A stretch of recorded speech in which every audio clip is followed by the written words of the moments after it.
Hey, welcome to Restoring Christine, the story about the rebuilding of the 1956 Chevrolet Bel Air right here in my garage.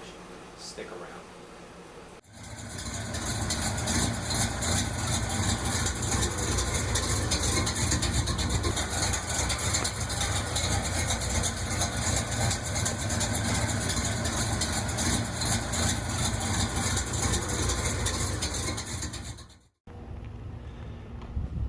So I just got the car back from Peter at Big Easy Blasting. He's over in Araby, Louisiana, just on the outskirts of New Orleans. And Peter did a good job with the car. Shout out to him. A little small operation, and it was supposed to be dustless, but he ended up doing it with glass media. And he sent me some before and after pictures. I'll show you those. It was surprising how much damage there was on this car, but it is what it is.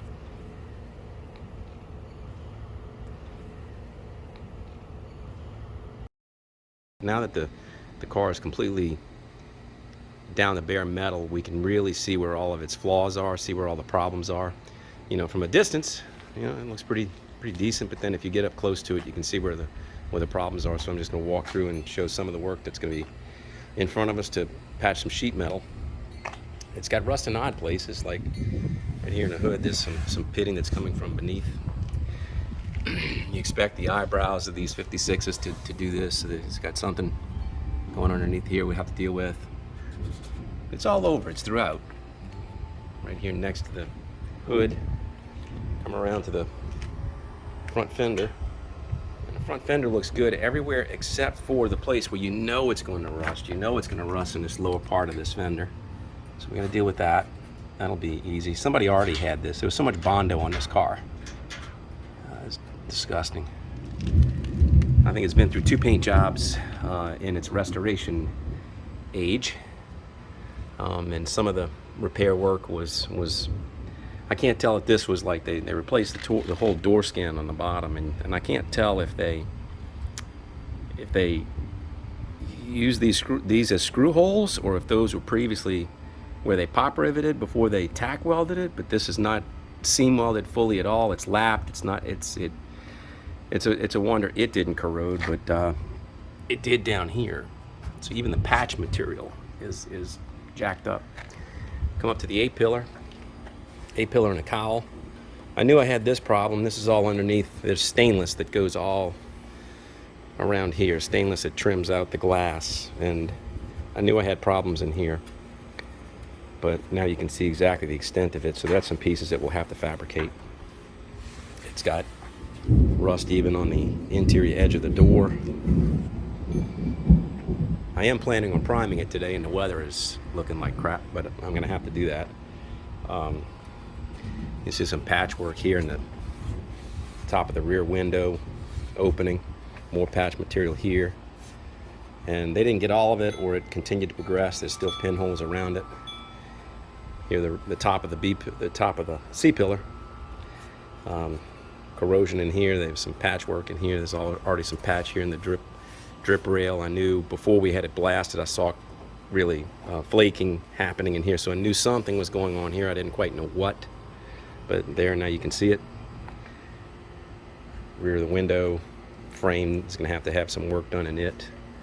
Looks pretty decent across the rest of it at the top until you get to the other side, but then here at the bottom, the ashtray in the back, the rear dash, it's all corroded. You got patchwork in here. Looks like they patched into where the original lead was. There's still some lead right here from the original factory. Going back to the fender. This is a Bel Air model, so there's a double stainless trim piece that comes back, and then it sweeps up here, and then the next one goes back down, and it divides the two-tone in the paint. And you can see that this is a mess from the factory. It's like I'm mad at Chevrolet and GM. You can see every one of these. When I took the trim off, you can see that every one of these holes was just inviting the beast to live within, and that's what it did. Every one of these leaked, and you can see on the inside of the car here. Now, where this trim was is on the inside. You can see where the water was trailing down the inside of this, where it wasn't tight. And what did it do? It already took this out. They patched it, and now that patch is going. I'm going to pull all that out. You can see it extended even further right above the rocker panel. The rocker panels look like they were replacement. They look pretty good, except they got a little bit of work to be done. Maybe some replacement, some repairs down here in the bottom of the corner of the door. Continuing around the car, the rear taillight lens, where that's the gas tank filler spout right here. You get your cap is right here. The tail light drops down on this 56. You can see that this is from where it was wrecked, and then it looks like it just totally got eaten up in here. The inner layer is still there, but the outer layer is completely gone. More bad patchwork in here. Looks like they replaced whoever did this car before replaced the rear valance, but didn't do a good job of doing it. Kind of just slapped it on. Looks like maybe they used some brass to braze weld in the trunk latch. You see the interior of the trunk. Corrosion all through here. Still some filler material that didn't get all the way blasted out in here. But this, if you listen, that tap, that's the corroded piece underneath this new panel that they didn't attach. It's just got a big gap in here. So there's the trunk is not airtight. And here it looks like you can see where they had Bondo body filler pulled up all in the corner.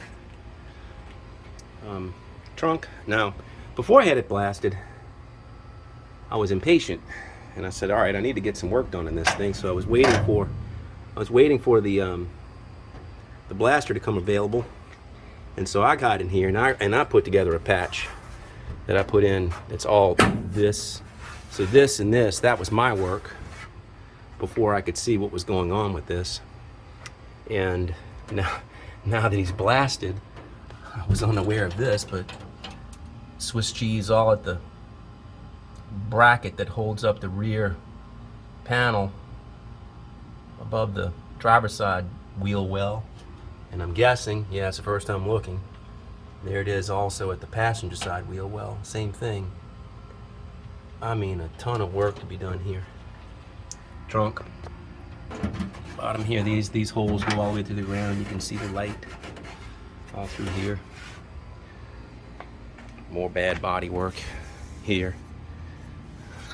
One of these fenders was pushed in and it looked like it was oil canning on them, and they filled it with 3/8 of an inch thick of Bondo, and it's like I already got in. In fact, you can see it on the other side. If you look through there, you see the sunlight coming through.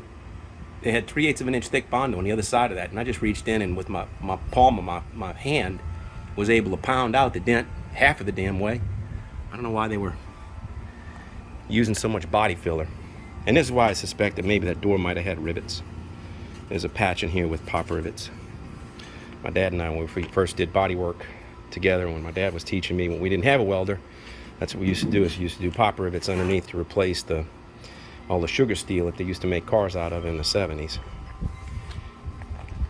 More at the seat pillar, the top of the seat pillar on the passenger side, you can see a patch that's in there, but it's gone. All in the interior. The steel is all coming apart. A big dent caved in here. We'll be able to do that. I'm not worried about body work. Another patch. That's an ugly patch. Holy cow. I guess, I can't be mad because whoever did all this work kept the car alive for as long as it has been, and I've enjoyed it, the car since 2005. So now I've had it for 16 years. And a lot of this damage just happened underneath the filler and the paint, and then just started to come to light as it started bleeding and blistering through. Look in the bottom of the door. This is the passenger side door, and again, the same thing with the passenger side fender as the driver's side fender. And it's corroded all in this bottom corner. I'm gonna have to patch that. Again, damn you, GM. I mean, what the hell?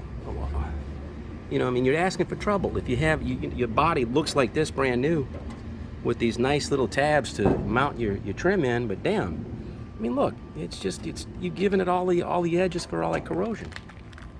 It's just a problem. Here at the bottom of the A-pillar, I knew I had this problem, but I didn't know how bad it was, and now I know exactly what I'm dealing with. It's what I'm dealing with next to nothing. At least I've got the general shape to make these patch panels. A-pillar, even though the A-pillar is eaten up a bit, it's still pretty solid, though it's got this pitting from the back. We can't tell what's going on the inside, but I'll take care of that. Roof panel on the top had its issues. This is the most puzzling of all the corrosion that I found in this car. On the very top of the passenger side fender. And it goes, there's pinholes, there's pinholes, there's pinholes. All of this is suspect, which is worrisome. I'd expect it to be here. And maybe I'm naive, and maybe I just don't know that this is vulnerable, but there it is.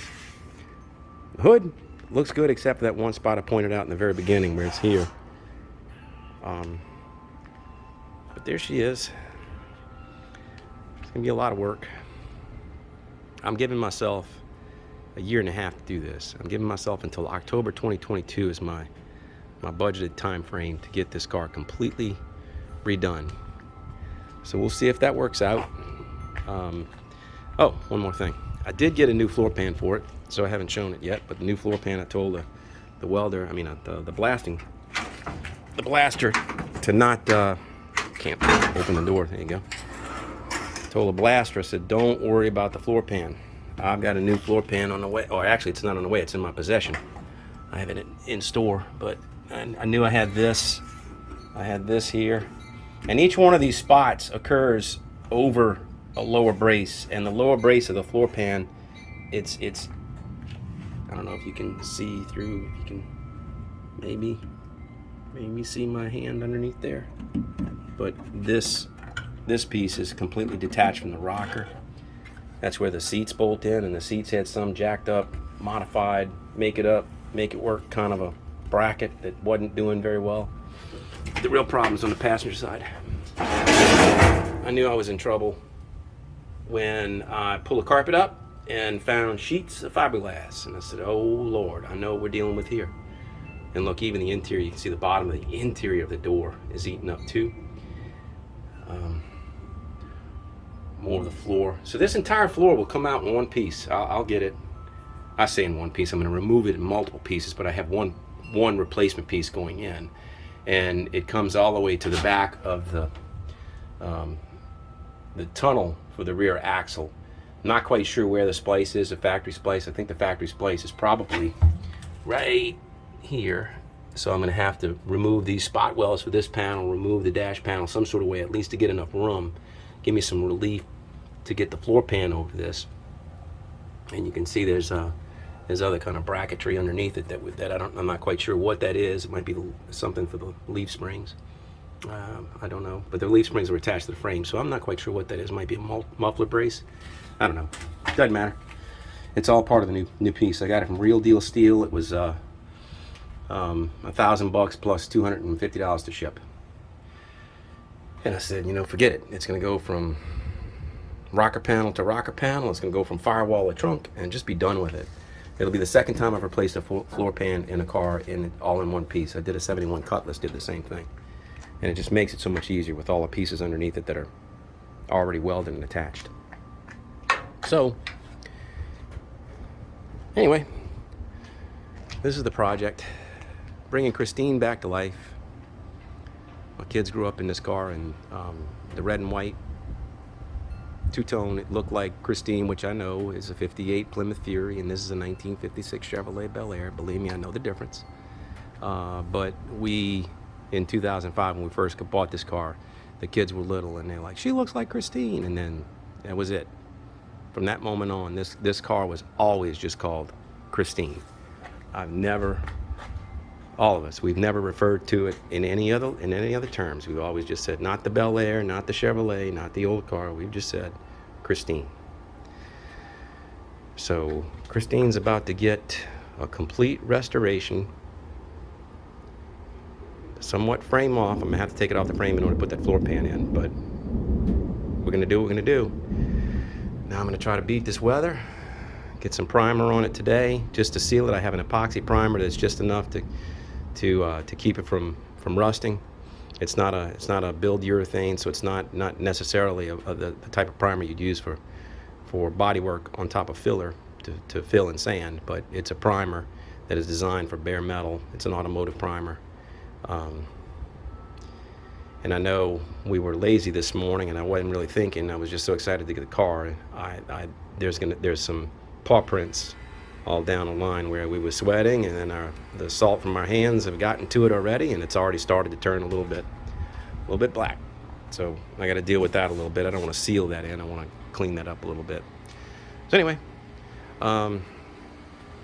this is Christine. Here's the project. Stay tuned.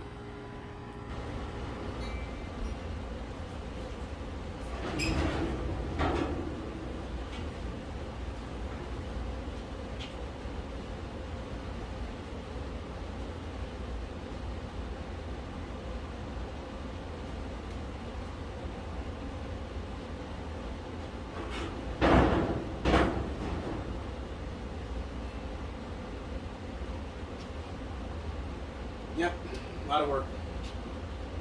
We'll get it. Thanks.